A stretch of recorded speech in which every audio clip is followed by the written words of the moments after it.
certainly have fears that there is a serial killer at loose in Perth. Sarah Spears, Jane Rimmer, Ciara Glennon. And every time you saw a young girl walking by, you think, oh God, is she going to be the next victim? Now, one man stands accused. If police are right and Edwards is the Claremont serial killer, he's been hiding in plain sight for 20 years.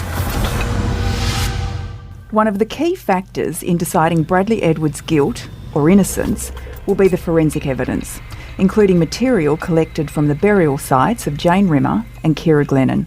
Hi everyone, I'm Natalie Bonjolo, joined by the West's Emily Moulton and Tim Clarke. Hi to you both. Hi guys. Hello. We'd also like to welcome Brendan Chapman. Now Brendan, you're a forensic scientist with expertise in murder investigations and cold cases, but just to clarify for podcast listeners, you're not directly involved in this Claremont case. Yeah, thank you, and that's correct. Can you just tell us a little bit about your experience as a forensic expert, what sort of things you do and what sort of things you've done? Yeah, sure. So historically, prior to my role at Murdoch, I was intimately involved with West Australian government in major crime scenes and forensic DNA analysis for the state agencies related to that.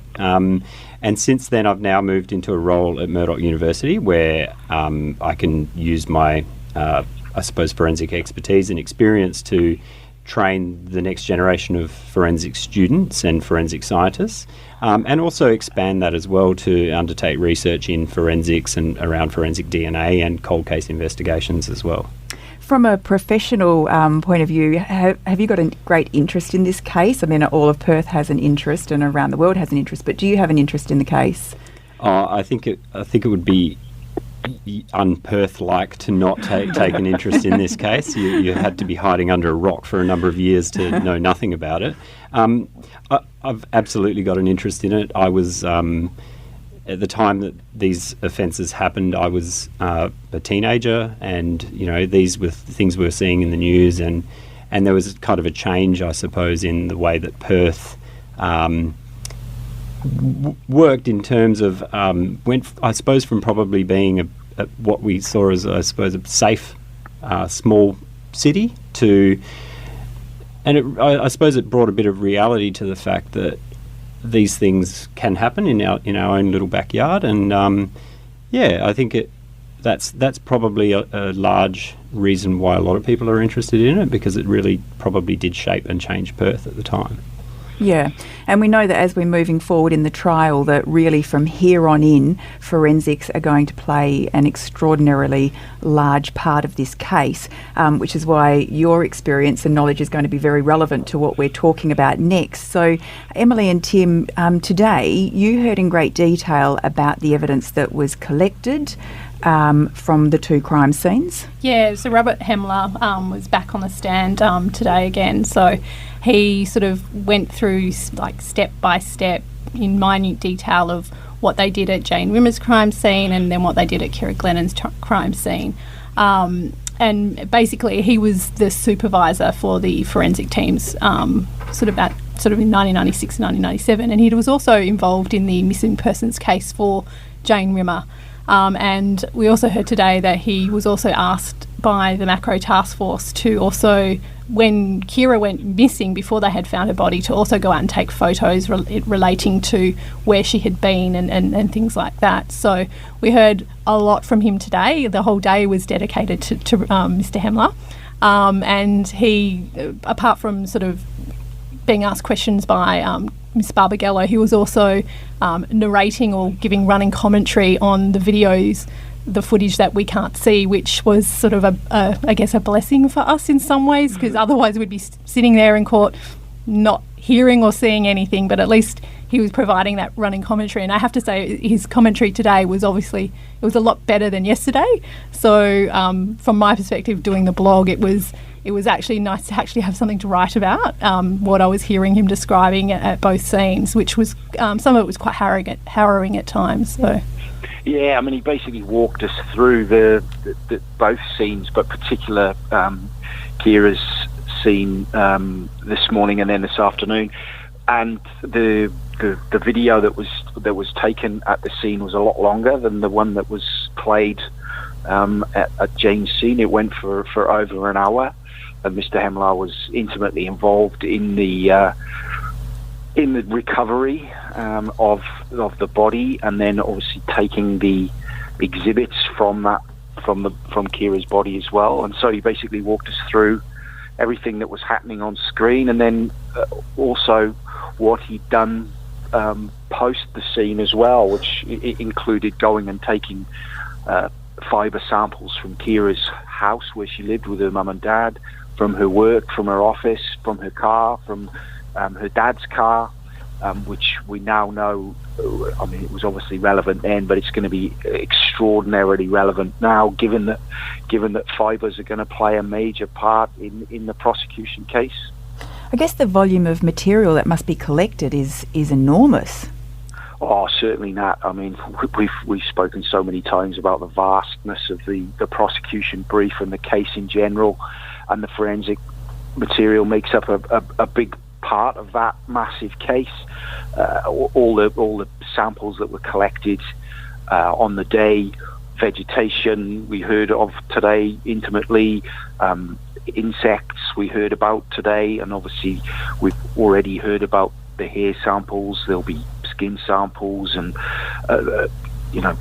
swabs taken, certainly at Jane's scene and definitely at Ciara's as well. So that, I mean, just the bulk of the material itself is intimidating, but then, as I'm sure Brendan will be able to tell us in much more detail, the work that then goes into it after it's taken, and when it gets to the lab would double or triple or quadruple that quantity, I'm guessing.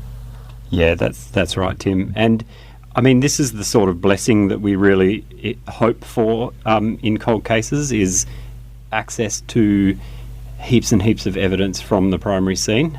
So really credit to the guys at the time for having that sort of insight, because there's nothing worse than trying to look historically back at a cold case and having, only a handful of exhibits. When you've got an abundance, and it creates a lot of work at the front end of an investigation, but when you've got such an abundance of exhibits like they've got here, it really does provide you with multiple opportunities at a later stage when technology advances or new techniques of analysing evidence come about.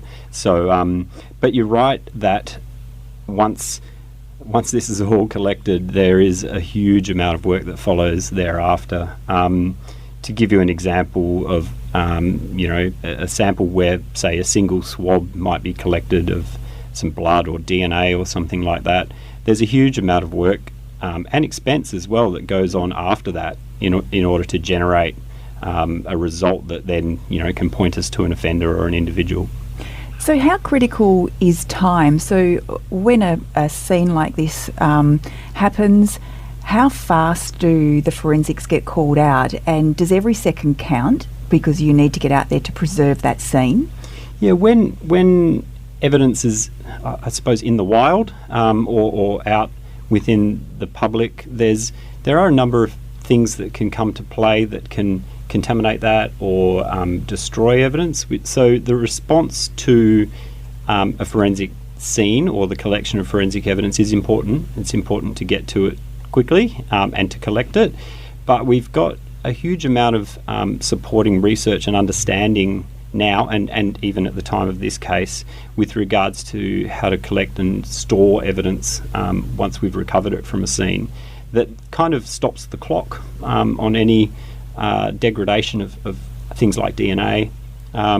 So a quick response to a crime scene and then getting things into a secure storage and maintaining that chain of custody is really then we can come back to that because we know how to store it, we know how to maintain it. And sorry, Brendan, and those methods of time capture, I mean, I'm guessing they'd be a lot more advanced now than they were back in 96 and 97, but they were still very effective back then. Yeah, that's correct. In fact, it hasn't really changed much, if at all, to be honest, because we even in the 90s we had a really good understanding of how DNA is retained and kept intact, because while DNA may be reasonably young, I suppose, to the forensic field, it's certainly not something that we haven't known about for a long time. We've got a very good understanding of DNA and have for a number of decades. So in regard to preserving that evidence, really the techniques for storing and maintaining evidence that were used in the 90s really haven't changed at all to today. How, in terms of DNA, when it's collected, obviously if the body, if it's sort of found sort of straight away, does that mean that the DNA is better preserved? Or as, say, if the body was found 2 months later? I suppose it depends a lot on whose DNA you're looking for. Obviously, the DNA of the person or the body does degrade and does degrade reasonably quickly because the body goes through stages of decomposition, and as part of that, there's a number of biochemical things that go on that do destroy DNA. They're the same mechanisms that go about that make us decompose. By the same token, if there's any foreign DNA on a body that is decomposing, the same agents playing at destroying that DNA certainly come into play. There's also a huge range of environmental factors as well. So UV light can destroy DNA or damage DNA. So just an exhibit or something being out in the open and in the sun is working away at and ensuring that DNA is broken down, as well as bacteria and a huge range of other things, which is why it is important to get to a scene as soon as possible. Tim mentioned earlier about the manner of things that were collected at these scenes. So when you arrive at a site such as this, what are you looking for? What are all the things you're looking for? There's a huge process that you go through. Crime scene investigation is a really process-driven area, and so you go through this stepwise process of firstly trying to establish where your scene starts and where your scene ends, because you guys come along to a scene and the media and the public come along to a scene and there's a blue and white piece of tape and that's where you know the scene finishes there and I can walk up to it. But that piece of tape doesn't get there without a bit of forethought. So we need to try and work out where that scene starts and finishes, and that's kind of the first thing we need to do, and that's what we call a scene cordon. And once we've set that, hopefully with a large degree of certainty that we've set that at the right point, we then work our way in. And in a scene where you have, in a homicide scene where you have a body, obviously you've got a very central point to what's going on, and from there it's just a methodic process of working your way in, ensuring that any movements or any steps or any procedures that you go through aren't at the expense of any other evidence. So you'll see one of the first things is we obviously want to get to that body, we want to see what's happening, we want to try and evaluate what we have in front of us here, but at the same time we can't just go charging in and get straight to a body without determining whether in doing so we're destroying, say for instance, footprints left behind by the offender. So we go through this methodical process, and then the other factor at play there is, while we don't want to rush to the body, we also want to get that body out of a scene as quick as possible, because we want to get it into a preserved environment and into a mortuary and a refrigerated environment where we can put a stop to decomposition and the destruction of further evidence there. So it's quite a balancing act in terms of making sure we get in and get the body out to a safe place, but at the same time also making sure that we don't rush in. I think that's sort of what they sort of described today with the orange cones or the witches' hats. They were saying, sort of Mr. Hemelaar was saying when they got there, they sort of, the initial cordon had already been set up with I think with Sergeant Detective Carver and Detective Besson, who had already arrived with Mr. Atkinson, who found Ciara's body. And then some of the uniform officers who was stationed there, and they sort of said today that they went in, and sort of they were led by Mr. Besson, and as they were sort of walking in, they sort of placed these orange cones so where they thought they could go in and out. So and that kind of makes sense now that you've been explaining sort of why that these cones have been put in place, and so that was quite heavily explored by Ms. Barbagallo today as well, with asking the questions of, you know, when were they placed, why were they placed, and what was the reasons for it. Yeah, and that's what we call a common approach path. And the reason for that is if everyone trafficked in and out of a crime scene through the same pathway, then once we've cleared that pathway in and out of a scene, we know that we're not destroying any evidence. And everyone uses the same pathway to ensure that we're not just, you know, trampling around the surrounding bushland.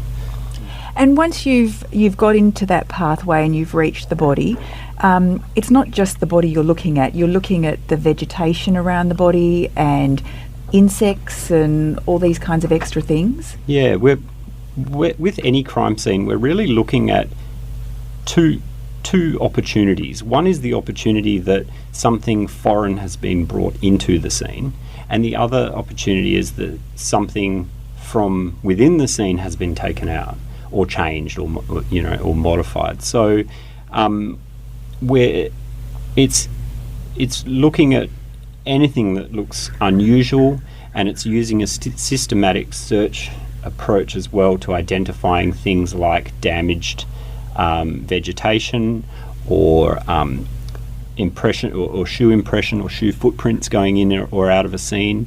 The other thing with disposing of a body is it's very difficult to bring a body into a scene without either some sort of assistance or obviously dragging a body from somewhere. So they're the sort of marks we're looking at, because if there's drag marks up to the deposition site of a body, then that can give us an indication of the approach that the offender may have taken. One of the other common things, and we've heard this today as well, is the use of surrounding vegetation to disguise or conceal a body. And I've seen a number of these type of scenes where an offender has utilised surrounding vegetation or broken vegetation off surrounding trees to attempt to conceal or cover up a body.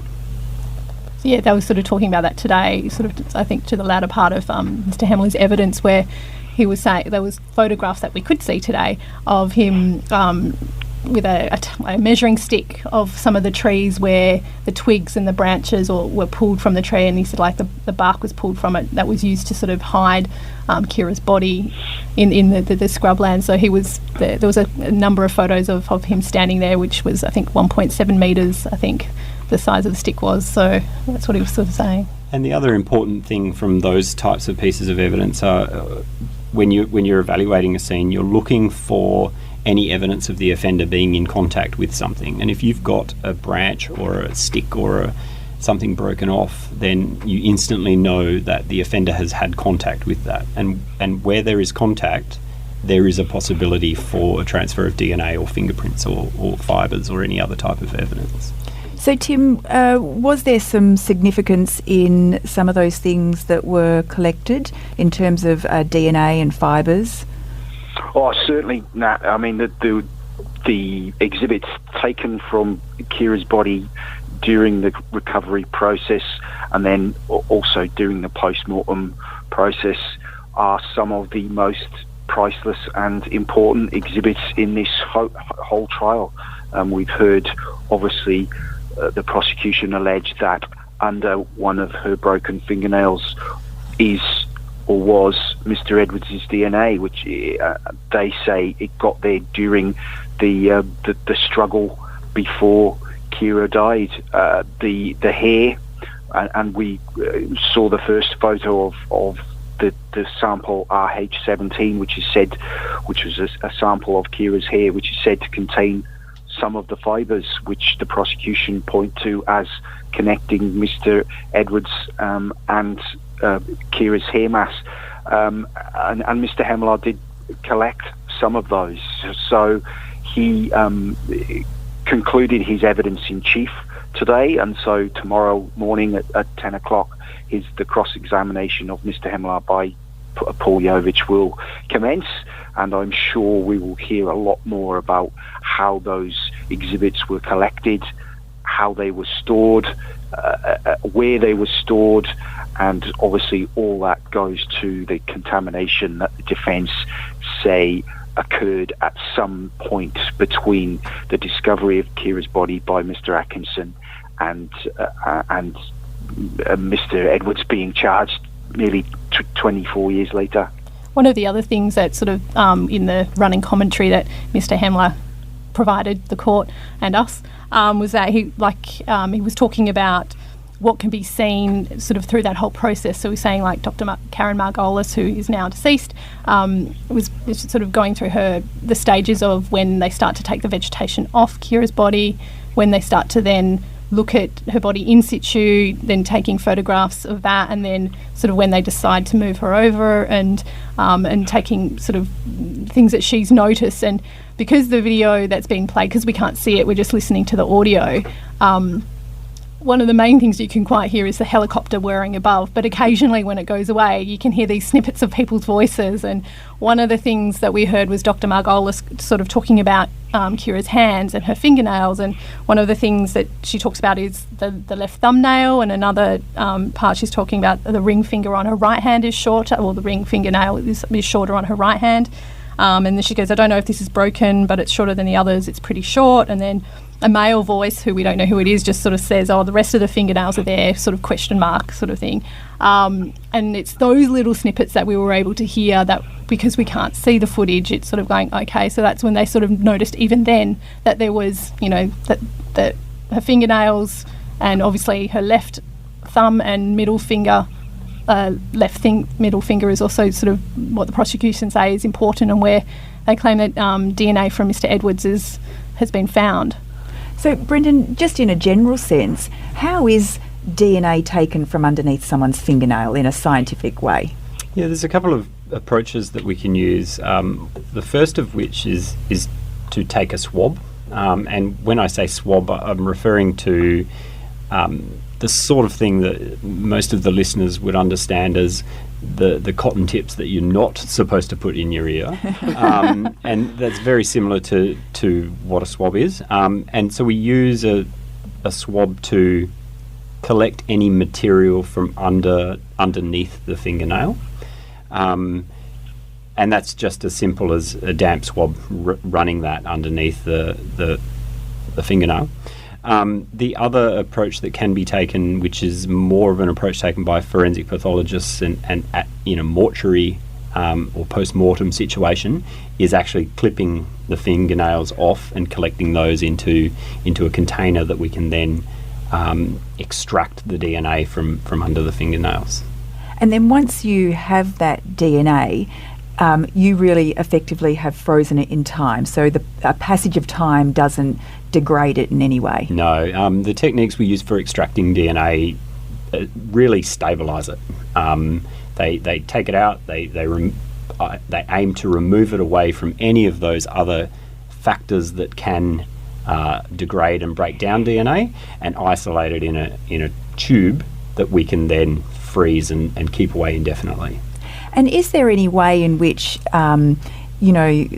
this sort of thing can be contaminated, or is it done in a locked room that you can only get in by going through a padlocked door, or how does that happen? There's no such thing as completely eliminating contamination.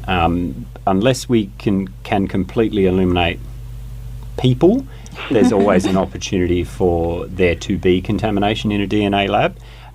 But modern state-run DNA laboratories in Australia, because Australia has an incredibly high standard to this sort of work, all exercise incredibly stringent procedures and quality assurance processes to make the opportunity for that as minimal as possible.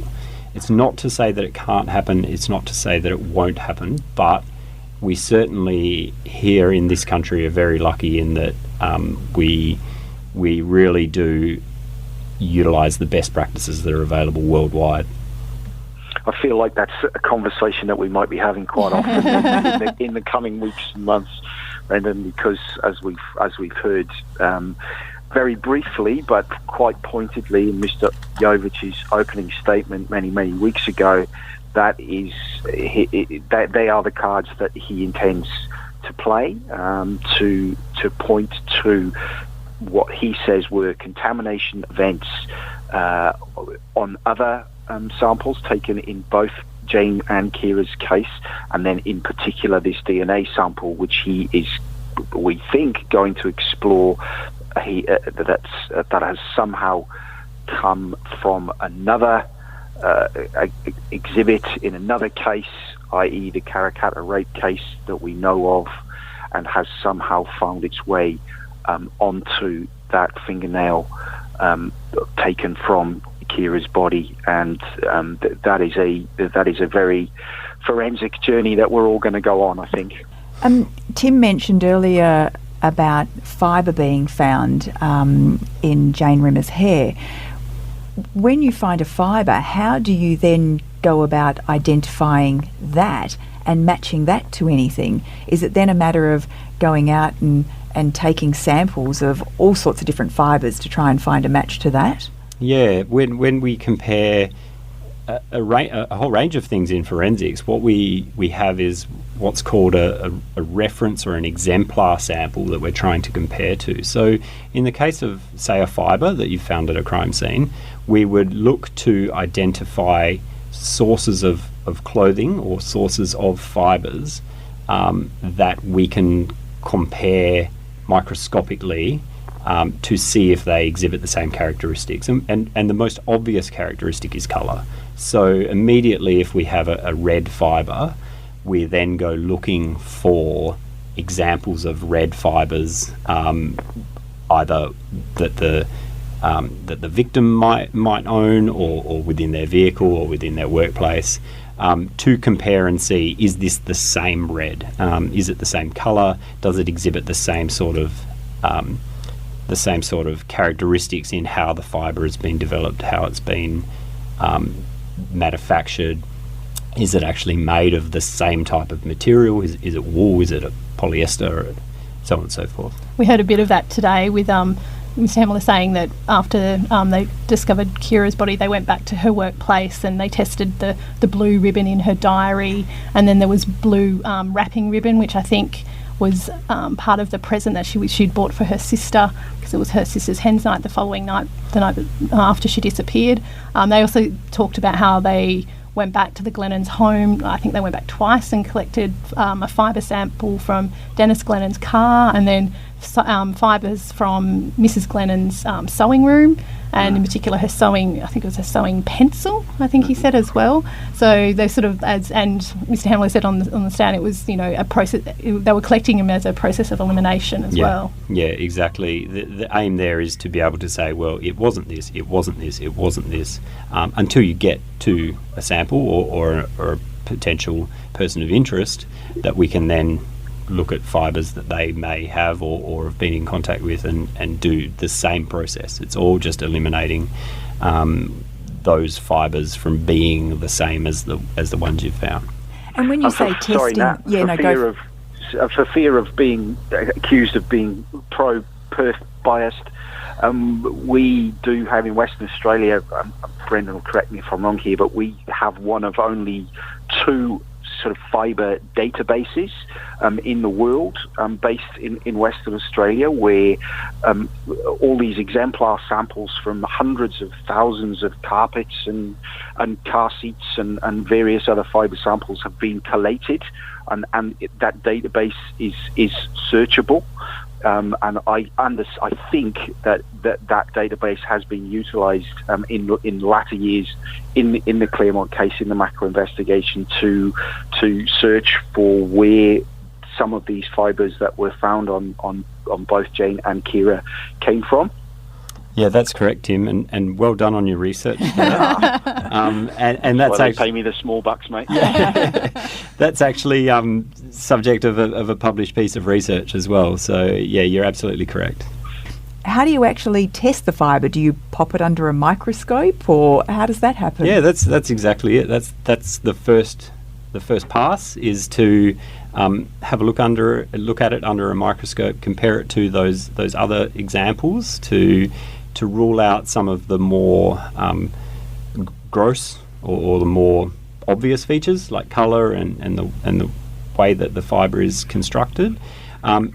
Further to that, we've got techniques that can utilise various scientific approaches. I won't go into detail about them, but to exploit some of the properties that are not immediately visible with regards to the fibre. So we can use strange types of light, and we can ultimately destroy the fibre as well through analysis techniques that can tell us about the molecular makeup of how the fibre is constructed as well. What about when you're talking about an article of clothing? Has standard practice changed over the years? I mean, if you're at a scene and you're taking, for instance, a pair of shorts nowadays, what would they go into? Would they go into a locked, zipped bag, or what would happen nowadays? Yeah, so to answer the first part of the question, nothing's really changed because it all comes back to those fundamental principles of maintaining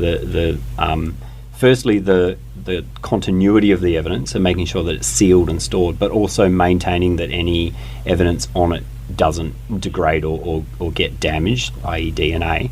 So the technique, to use your example, of a pair of shorts is where we would seal that in a paper bag, and this is where you see the forensic guys walking out of crime scenes with these big brown paper bags. We would put it into a paper bag, and the reason for using paper is that it's breathable, and it can allow, if there is any even slight moisture in that sample, it can dry and not go mouldy. And then once we have it in a paper bag, we then seal it, and we seal it with what's called evidence tape or tamper-proof tape, which is this special tape that you can stick across the opening of the bag, and you can't then remove it without damaging it. And that seal can be signed. It's similar to the sort of things that banks move money with and valuables like that. So once the pair of shorts is sealed in that bag, we can then take that to a secure storage location, and if it's kept at in a cool environment in the dark, that's really quite stable for a number of years or decades even.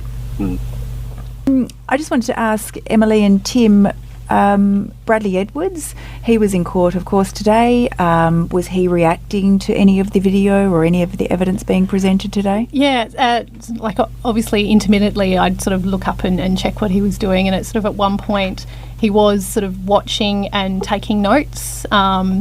This time, I think for most of the day, I know yesterday we said he was sort of twiddling his thumbs, or today he had a pen as well, so he was sort of twiddling with that as well. But he was at some points writing and taking notes, and then at others he was just watching. But he definitely was watching the screen that's in front of him.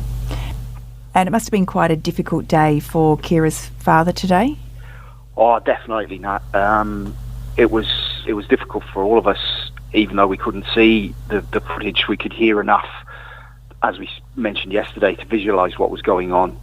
But Dennis was in court, as stoic as he always is, and he bore witness to that evidence again, and obviously wanted to be there for his daughter, as he has been for so many years. But yeah, no doubt it was very, very difficult for him, as it was for the rest of us, but obviously most difficult for Dennis.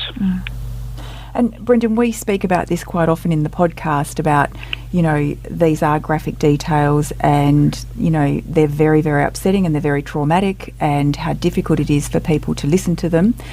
But for someone like you who does this job, you must get asked all the time, how do you do this job? Yeah, it is almost the first question everyone asks is, oh, you must see some horrible things. And yeah, that's 100% correct. And it's as scientists, I suppose we're probably a little bit more immune to it than the general public, because we we kind of understand that it's just all part of the natural process.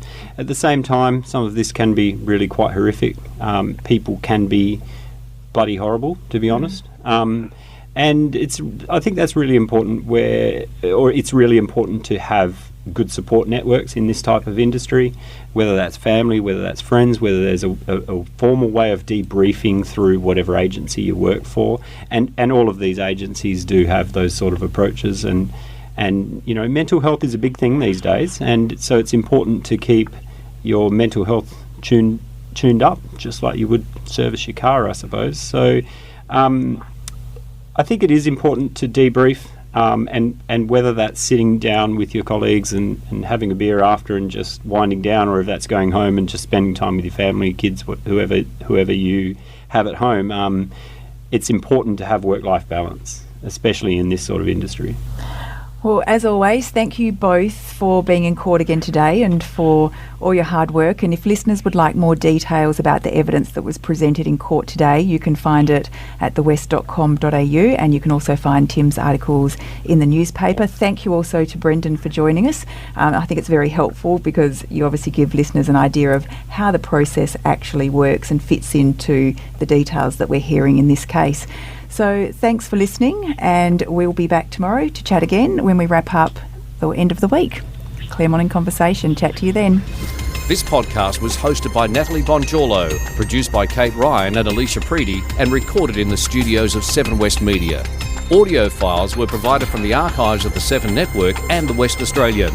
Sign up for daily emails and all the latest on the Claremont trial at thewest.com.au. Enjoying this podcast? If the story behind the headline matters to you, then you can count on thewest.com.au to deliver. For more on Claremont the trial, follow the live blog, watch the nightly news updates, and sign up for daily email updates at thewest.com.au. Subscribe now for just $1 a day at thewest.com.au.